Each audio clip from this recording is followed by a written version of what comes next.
What is going on, guys? Today we have a few really scary Reddit stories. I honestly was kind of uncomfortable making these because of how unsettling they are. So make sure you drop some support. Make sure you subscribe, like the videos. You guys have been killing it. So let's get into it, and I'm excited to keep pumping out some content for you guys. The story of the Skinwalker. This happened to my son Cody when he was around 17 years old. At the time, we were living in New Mexico in a pretty rural area. There was a lot of open space out there, and there were miles of flat, empty desert with nothing but dirt and brush for as far as you can see. It's the kind of place that's both beautiful and unsettling, especially at night. One Friday morning, Cody was out with his friends Drew and Alex. They were just cruising around in Drew's truck, as teenage boys usually do. They didn't have any particular destination in mind, just hanging out and enjoying the freedom of being young and carefree. Drew lived out in the country, so they were driving along one of those roads. One of those deserted roads that seems to go on forever without a single street light or house in sight. It was just the three of them in the vast emptiness of the desert. It was around 8 p.m., so it was already dark. They were heading to Drew's place, which was a bit off the beaten path. The only light came from the truck's headlights, cutting through the darkness and illuminating the road ahead. Suddenly, out of nowhere, they saw a man standing in the middle of the road. Drew slowed down, thinking the guy would step aside or at least acknowledge them. But he didn't move. He just stood there, barely outside the reach of the headlights. They couldn't see his face clearly, just the outline of a figure wearing jeans and a long-sleeve shirt. He was facing them, but he was completely still, like he was waiting for them or waiting for something to happen. For a few moments, nobody moved or said anything. They are all just staring at this guy, trying to figure out what the hell he was doing out there in the middle of absolutely nowhere. Cody told me that they felt this weird mix of confusion and fear, like their brains couldn't process what they were seeing. They talked about going around him, but there was something about the way he was standing there, so still and silent, that made them hesitate to even drive away. And then out of nowhere, the guy dropped to all fours and started running towards the truck. Cody said it was like something out of a horror movie. One second the guy was just standing there, and the next he was on the ground sprinting at them on all fours like an animal. Drew didn't even think, he just threw the truck into reverse and floored it backwards. They were all screaming, watching in horror as this guy kept pace with them, his body moving in an unnatural, jerky kind of way. The truck was going backwards down this dark winding road, and the tires were kicking up dust and gravel everywhere. Cody said he could see the guy in the rearview mirror, his body lit up in the red glow of the taillights. No matter how fast Drew went, this guy kept up, and his arms and legs were like a blur as he chased them down. Cody told me he felt like his heart was going to explode, like the fear was so intense it was making his whole body tremble. Finally, after what felt like an eternity, the guy just disappeared. One second he was there right on their tail, and the next he was just gone. Drew didn't waste any time turning the truck around and speeding back out towards the house. They were all pale and sweating when they burst through the front door, and they slammed it shut and locked it behind them. I was in the living room when I saw the looks on their faces. I knew something had gone seriously wrong. They ran straight up to Cody's room, and I decided to follow them, demanding to know what had happened. It took a few minutes for them to calm down enough to tell me the story, and even then, they were talking over each other, stumbling over their words. I'd never seen them so scared. These were kids who would normally rather be anywhere but home on a weekend. But that night, they didn't leave the house. I don't know what to make of it. It sounded so unreal, like something from one of those creepy internet stories, but I could see the fear in their eyes. They were genuinely terrified. For the rest of the weekend, they didn't go out. They stayed in the house, glued to the TV, jumping at every little noise. They even asked if they could sleep in the living room together instead of going home. It wasn't until later that they'd done some research, and they came to the conclusion that it had been a skinwalker. I don't know much about those legends, but whatever it was scared the hell out of them. Even now, years later, if I bring up that night, Cody and his friends get this look in their eyes, like they're back there on that road being chased by something they couldn't explain. It took them a long time to feel comfortable going out at night again. Even now, they're careful about where they go after dark, and I don't think I can blame them. Whatever they saw that night, it was enough to shake them to their core, and as a parent, that's terrifying. Knowing that there are things out there that you can't protect your kids from, things that defy explanation, that's a fear I'll never get over. The Unexplainable Forest Man. I was working as a camp counselor at this summer camp in the Pacific Northwest, right along the shore of the Puget Sound. Honestly, it was one of the most beautiful places I had ever been, surrounded by these towering pine trees and the salty smell of the ocean. It felt like a world away from everything. The camp itself was for non-religious, skeptically minded kids, and it was the perfect fit for me. We weren't really into ghost stories or anything supernatural. It was all about nature and science. I never really believed in the paranormal, at least, not until this happened. It was probably my second or third night there. Everything was going smoothly, and I'd already bonded with my campers. We'd spend the evening around the campfire, telling stories and roasting marshmallows, the usual camp stuff. The kids eventually headed back to the cabin with my counselor, and I stayed up a bit longer with some of the other staff. We were all just chatting around the campfire, enjoying the peace and the quiet that you only get deep in the woods. Around 2 a.m., I decided to head back to the cabin. I wanted to be there in case any of the kids woke up or needed something during the night.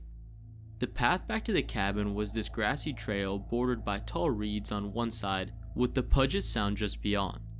The moon was out full and bright, casting a silvery glow over everything. It was one of those nights where everything almost looked surreal, like you're walking through a painting or something. I remember feeling completely at peace, just listening to the sound of the waves against the shore and the occasional rustling of the leaves in the wind. But as I was jogging along, something caught my eye. I saw a figure standing in the reeds, right at the edge of the water. At first I thought it was one of the counselors messing with me, but the way it was standing there, completely still, gave me this weird feeling that I couldn't explain. I slowed down trying to get a better look, and that's when I began to see it more clearly. It was this person, or at least it looked like a person, wearing a long white gown that almost seemed to glow in the moonlight. Their head was bowed and their hair was hanging down over their face, long and dark. It was creepy, but I tried to rationalize it. Maybe one of the kids had snuck out, or maybe it was just a trick of the light. I kept walking, trying to keep my eyes on the path ahead, but I couldn't help glancing back at the figure. And it began to move in a weird way that I can't explain. It stood up from this crouched position in this jerky, unnatural way, like it wasn't used to moving its body. I stopped dead in my tracks with my heart pounding. The thing took a few steps back, and I could hear the reeds rustling as it moved. But then as it crouched down again, it kept watching me. Every hair on my back stood up, and it was like my whole body was screaming for me to get out of there. But I couldn't move. It was like I was stuck in a trance. I was rooted to the spot, staring at this thing that was just waiting for me. I finally managed to turn around and walk back to the cabin, but my legs felt like they were made of lead or something. I was moving so slowly, like I was stuck in some kind of nightmare, something you would see in some horror movie. I kept glancing back, and every time I did, the figure was still there, still crouching, still watching. I tried to scream to call out for help, but my voice was gone. I could barely even breathe. All I could do was stumble forward, my legs shaking so badly I thought I might collapse. And then I did. My knees buckled and I fell to the ground. I was crawling and my hands and knees were scraping against the gravel, but I didn't care. The only thing in my mind was getting away from whatever this thing seemed to be. It felt like it took forever, but I finally reached the cabin door. I fumbled with the handle and my fingers were numb and trembling after all that running and crawling. It was like my body had forgotten how to work. I kept glancing over my shoulder, expecting to see the thing right behind me, but the path remained empty. I don't know how I managed to get the door open, but I did. I threw myself inside and I slammed the door shut, leaning against it with my heart pounding so hard I thought I was gonna pass out. The cabin was dark and quiet, and the kids were all asleep in their bunks. I could hear their soft breathing, the gentle rise and fall of it, and it was so normal that it almost broke me. I slid down to the floor with my back against the door, and I just sat there, shaking continuously. I kept telling myself that it was nothing, and it was just a shadow or maybe even my imagination playing tricks on me. I couldn't shake that image of the figure, the way it had moved, and the way it had seemed to watch me like it was hungry or something. I don't know how long I sat there, but eventually I started laughing. It was this crazy. It was this hysterical laughter that I couldn't control. I kept thinking it was one of the campers and I'm an idiot. But even as I was laughing, tears were streaming down my face. I knew deep down that whatever I had seen was not one of the kids. It wasn't even human. The next morning I was a wreck. I hadn't slept at all and I kept looking over my shoulder, half expecting to see that thing again. I asked the kids if any of them had gone outside during the night, but they all looked at me like I was absolutely crazy. None of them had even left the cabin, and my co-counselor confirmed that everyone had been accounted for the entire night. I tried to brush it off to convince myself that it had been a hallucination or a dream, but I couldn't shake that fear that had settled deep in my gut now. The rest of the week I was on edge. I'd walk around the camp trying to focus on my duties, but I kept catching myself glancing over the reeds, half expecting to see that thing again. It never came back. I didn't see anything, didn't hear anything, but I couldn't relax. It was like I was waiting for something, waiting for it to happen again. A few nights later, I decided to talk with one of the senior counselors. She was an older woman who had been working at the camp for years now. I hesitated, not wanting to sound like an idiot, but I ended up telling her what I had seen. I expected her to laugh, to tell me I was imagining things, but instead she got really quiet. She looked around like she was making sure no one was listening, and then she leaned in close. "There have been stories," she whispered, "old stories about a woman who drowned in the Sound years ago. They say her spirit haunts these shores looking for someone or something. People have seen her before, always at night, always near the water." I couldn't believe what I had just heard, and it made this whole experience feel like I was living a dream or something. I ended up coming home and quitting that job, and I felt like everything that I experienced was still not real. I hope any of you guys don't have to experience something like this and you can enjoy this story, because I still think about that figure late at night, and I still wonder if I was hallucinating or if there was some kind of trance that was over me. The sleepover from hell. When I was 14, I used to hang out at my friend Ryan's house a lot. His family was cool and they didn't mind us staying up late, watching movies, or playing video games. Ryan's room was pretty small, so we had these bunk beds to make space. I always called the top bunk. We'd usually crash at around midnight, but this particular night was different. We'd been watching some dumb horror movie earlier, trying to scare ourselves before bed. You know, the usual teenage stuff. I didn't think much of it at the time, just, part of the fun. After the movie, we played some dumb video games until we were both too tired to keep our eyes open. I climbed up to the top bunk and Ryan settled down below me. We joked around a bit, talking about some random things, and then we eventually drifted off to sleep. Sometime in the middle of the night, I had this dream, or at least I thought it was a dream.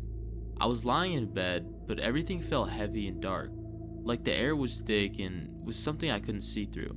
I glanced over the doorway, and there was this tall figure just standing there. It was wearing a long, dark hood that covered his face, and it didn't move, didn't make a sound.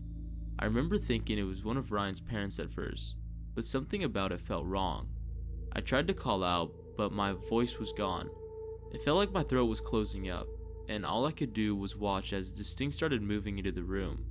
It didn't walk like a person, it kinda glided, like I wasn't even touching the ground. I was so scared I could barely breathe. My whole body was frozen, and the only thing I could do was just lay there staring. The figure stopped at the foot of the bunk beds and just stood there. I don't know how long it lasted, but it felt like eternity. My heart was pounding so hard I thought it might explode, and I kept praying that it wouldn't look at me. But then, just as I thought it was over, it turned its head toward me, and even though I couldn't see its face, I knew it was looking at me. The fear that I felt in that moment was like nothing I've ever experienced. It was cold and absolute, like my whole body had been dipped in ice. I felt sick, like I might throw up, but I didn't want to make a sound. I didn't want to draw its attention any more than I already had. Then it started to make this noise, this deep guttural rumbling that seemed to vibrate the entire room. It started off low, almost like a growl, and then got louder and louder until it felt like it was shaking the walls. I was so terrified that I couldn't even close my eyes. I remember just staring, tears streaming down my face, and I watched as it leaned down over Ryan. I was paralyzed with fear, but a small part of me was relieved that it wasn't focused on me anymore. I know it sounds messed up, but I was just so scared, and I felt really guilty afterward. And then out of nowhere, this swarm of insects started pouring out of its hood. I couldn't believe what I was seeing. They were huge, dark, twisted-looking bugs, and there were thousands of them. They filled the room, buzzing around, crawling all over the walls and the ceiling. I could hear them and feel them brushing against my skin, but I still couldn't move. I just laid there, stiff as a board, with my eyes wide open and tears running down my face. I thought it was going to go on forever, and I was going to suffocate or go insane from the noise and the fear. But then everything just stopped. The bugs vanished, the noise faded, and the hooded figure was gone. I don't know how long I was laying there, but eventually I must have passed out because the next thing I knew it was morning, and there was sunlight streaming out the window. I was still on edge though, like my whole body was, humming with leftover fear. Ryan's dad asked us at breakfast how we slept, and I told him I had a terrible nightmare. I didn't want to go into detail because I didn't want them to think I was crazy, but just as I was about to stop, Ryan spoke up. He said he'd had a nightmare too, that he dreamed that he was covered in bugs and couldn't get them off. We just looked at each other, and I felt this weird chill, like some kind of telekinesis or something. It was like we'd both experienced the same thing, but how could that even happen? We never really talked about it again after that morning. Ryan's family moved a few months later, and I haven't been back to that house since. I've had other nightmares, sure, but nothing like that. Nothing that felt so real. Even now, thinking about it makes my skin itch. I don't know what I saw that night, and I'm not sure what if I want to know. All I know is that I've never felt fear like that before, and I hope to God that I never feel it again, or none of you guys ever have to experience what I went through. The creature that no one could explain. I'm sharing this story on behalf of a guy that I met back in 2012. We were sitting around a fire pit at his place in Redding, California, having a few beers, and he started to tell me about something that happened to him when he was a teenager. I could tell it really messed with him even after all those years. He grew up in a small town nearby a town called Red Bluff.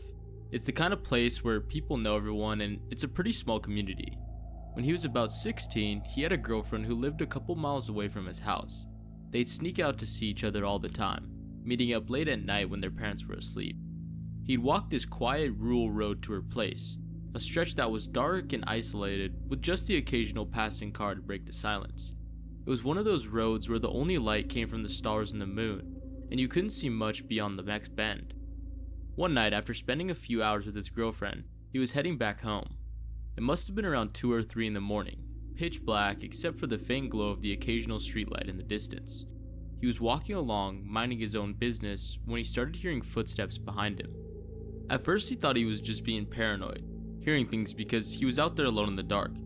But soon after, he realized that the footsteps were real, and that they were keeping pace with him. He said he felt this immediate sense of dread. You got to understand, this wasn't a great part of town, and it wasn't uncommon to run into people that you didn't want to deal with late at night. People were usually strung out on drugs, or people just looking for trouble. He was a tough kid, but he knew better than to mess around with that kind of thing. He started walking faster, hoping to shake whoever it was, but the footsteps stayed right behind him, matching his pace perfectly. He didn't want to look back. He didn't want to see who or what was following him. His heart was racing, and his mind was spinning with the worst case scenarios he could think of. He thought about running, but he didn't want to provoke whoever it was. The fear was starting to overwhelm him, and he could feel this cold sweat breaking out on his forehead. Then a car came down the road, and its headlights were slicing through the darkness. He figured that this was his chance to get a look at whoever was following him, so he glanced over his shoulder just as the car passed by. He expected to see some strung out junkie or maybe a stray dog, but what he saw was something completely different. He described it as looking like a massive Great Dane, but it was standing upright on its hind legs like a person. The creature's skin was pale and gray, almost like it was sick or dying, and it didn't have any hair. It was emaciated, so thin that you could see its ribs sticking out in sharp relief, like they were going to break through its skin. But the most terrifying thing was its face. It had a long snout like a dog, but there was something horribly wrong about it. He said its eyes were black, empty, like they weren't even real eyes at all. It was walking on 2 legs while following him, and when it saw him look back, it stopped. Just stopped and stared at him. Its head tilted to the side like it was trying to figure out what he was. He told me he had never felt fear like that in his life. He felt like he was going to be sick, like his whole body was shutting down from the terror. He turned and ran, sprinting as fast as he could down that dark road, not caring if he tripped or fell. All he could think about was getting away from whatever the hell this was. He didn't stop running until he reached that first lit area he could find, which was a small parking lot with a few streetlights. He just stood there panting and shaking, and he looked around expecting to see that thing come out from the darkness. He stayed there until the sun started to come up, too scared to even move. When he finally felt brave enough to walk the rest of the way home, he was exhausted, both physically and mentally now. He told me he never walked down that road at night again. Even in the daytime, he said he could feel something watching him, like whatever that was for some reason still out there. He didn't tell anyone about what happened for a long time because he didn't think anyone would believe him.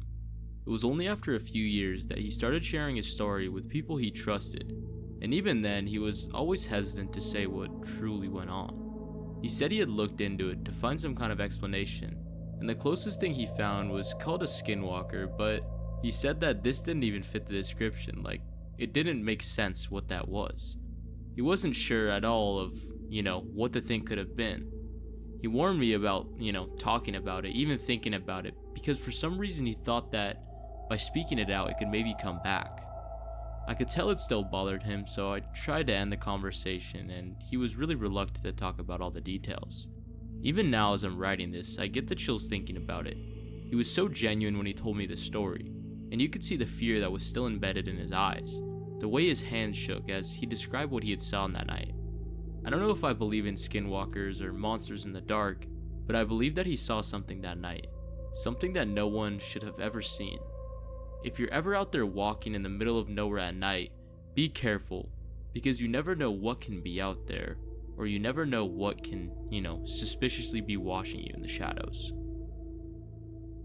That is going to be the end of the video, guys. Thank you so much for tuning in. I hope you guys enjoyed these stories. I had a fun time making these, and let me know what you guys want to see next. I appreciate all the support. You guys have really been killing it. Make sure to like and subscribe for more videos, and turn on those notifications because I'm be cranking out content in the next few months for you guys. So let's get it. Let's hit that goal. See you guys.